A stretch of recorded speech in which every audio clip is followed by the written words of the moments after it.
Hi అండి. ఈరోజు recipe వచ్చండి క్యారెట్ హల్వా చేసుకుందాం. క్యారెట్లను చెక్కు తీసుకున్నానండి. ఇప్పుడు తురుముకున్నాక క్యారెట్ హల్వా చేసుకుందాం. టేస్ట్ బాగుంటుందండి. పిల్లలు ఇష్టపడలేని వాళ్ళు, స్వీట్ ఇష్టపడిన వాళ్ళకి ఇది చాలా టేస్ట్గా ఉంటుంది. ఒకసారి ట్రై చేద్దాం. ఎప్పుడూ చేస్తూ ఉంటాను మా పిల్లలకి. ఇవాళ నాకు క్యారెట్లు ఉన్నాయి, కూర ఏమి వండుకోకుండా ఇలా స్వీట్ చేయాలనిపించింది. తురిమేక చూపిస్తా. క్యారెట్ అండి చక్కగా తురిమేసుకున్నాను. ఇప్పుడు క్యారెట్ హల్వా చేసుకుందాం. దానికంటే ముందు కావాల్సినవి చూపిస్తా. కిస్మిస్, జీడిపప్పు తీసుకున్నానండి. ఒక కప్పు, ఒక గిన్నెడండి పంచదార తీసుకున్నా సరిపోతుంది. 1 కేజీ ఉంటుందండి. 1/2 కేజీ క్యారెట్లు అండి. 1/2 కేజీ పంచదార సరిపోద్ది, అంటే మగ్గేకి ఎంత అవ్వదు కదా. క్యారెట్ హల్వా చేసుకోవాలంటే కావాల్సింది ముందు నెయ్యి అండి. బాండీ పెట్టుకున్నాను. స్పూన్ నిండా అండి, పెద్ద స్పూన్తో వేసుకున్నాను. కావాలితే మధ్య మధ్యలో వేసుకోవచ్చండి. ముందు మట్టికి పెద్ద స్పూన్ అంటే 2 స్పూన్లు వేసుకున్నట్టు వేసుకుని జీడిపప్పు, కిస్మిస్ వేసేసుకొని ముందు వేసేసుకొని కొద్దిగా తీసేసుకున్నాం, పక్కకు తీసేసుకున్నాం.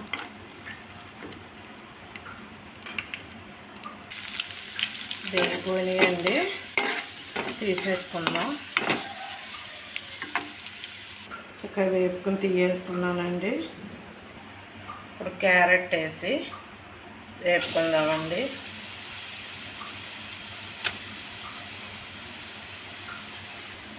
క్యారెట్ మొత్తం వేసేసుకున్నానండి. దీన్ని వేపుకుందాం నేతిలో.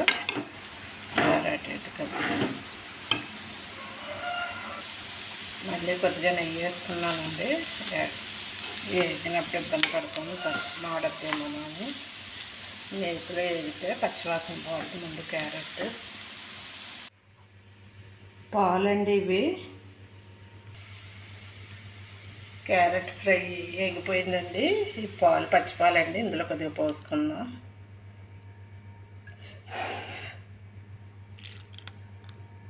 పాలు ఉడికితే బాగుంటుంది. కలుపుకుందామండి. సిమ్లో పెడితే ఉడుకుద్దండి. క్యారెట్ హల్వా మంచిది పిల్లలకి, స్వీట్గా చేసి పెడితే. చక్కగా ఉడికిపోయిందండి. ఇప్పుడు పంచదార వేసేసుకుందాం. పంచదార వేసుకుని కలుపుకుందాం. ఇందులో పాకం వచ్చి అప్పుడు బాగుంటుందండి. కొద్దిగా పాలు మేము ఇక్కడ వేసుకుంటే కొంచెం కోవా టైప్ వస్తుంది. వేసుకుని మిక్స్ చేసుకుందాం. అలాగే యాలక్కాయ పొడవండి వేసేసుకుందాం. అది కూడా వేసుకుని మిక్స్ చేసుకుందాం. సిమ్మిల్లోనే మగ్గితే టేస్ట్ బాగుంటుందండి. అయిపోయిందండి క్యారెట్ హల్వా. ఇప్పుడు జీడిపప్పును, కిస్మిస్ వేసుకున్నాం కదా, వేసుకుని తిప్పుకుందాం. కొద్దిగా యాలక్కాయ పొడవండి, మళ్ళీ ఫ్లేవర్ బాగుంటుంది పడిన వేసుకుంటే. వేసుకుని ఒకసారి తిప్పుకుందాం. అయిపోయిందండి. ఒకసారి మిక్స్ చేసుకుందాం. క్యారెట్ హల్వా ఇలా చేసుకుంటే చాలా బాగుంటుంది. కొంచెం పాల మేము ఎగడేసుకుంటే అచ్చుకోవాలాగా ఉంటుంది. అయిపోయిందండి. బౌల్లో తీసేసుకుందాం. క్యారెట్ హల్వా అయిపోయిందండి.